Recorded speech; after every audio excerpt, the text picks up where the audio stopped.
ఇంట్లో జిల్లేడు మొక్క ఉంటే అదృష్టం వస్తుందంటారు. కానీ అదే మొక్క ప్రమాదకరమని చాలామంది హెచ్చరిస్తున్నారు. మరి నిజంగా జిల్లేడు మొక్కను ఇంట్లో పెంచాలా వద్దా?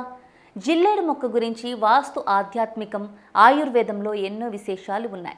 కొందరు దీన్ని పవిత్రమైన మొక్కగా భావిస్తే మరికొందరు విషపూరిత లక్షణాలు ఉన్నాయని జాగ్రత్తలు సూచిస్తున్నారు. ముఖ్యంగా తెల్ల జిల్లేడు మొక్క ఇంటి దగ్గర ఉంటే దరిద్రం తొలగి సంపద పెరుగుతుందని నమ్మకం. కొన్ని సందర్భాల్లో దీని వేర్లు గణపతి రూపాన్ని పోలి ఉంటాయని భావించి భక్తితో పూజిస్తారు. అలాగే జిల్లేడు పూలను శివుడు, వినాయకుడు, ఆంజనేయ స్వామి పూజల్లో ఉపయోగిస్తారు.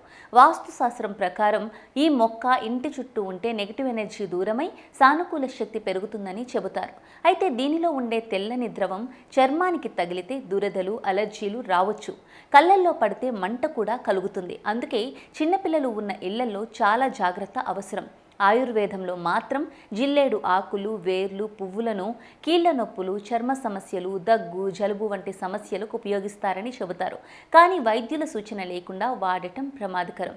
అందుకే నిపుణుల అభిప్రాయం ప్రకారం జిల్లేడు మొక్కను ఇంటి లోపల కాకుండా బయట ప్రహరీ గోడ దగ్గర లేదా తోటలో పెంచడం ఉత్తమమని సూచిస్తున్నారు.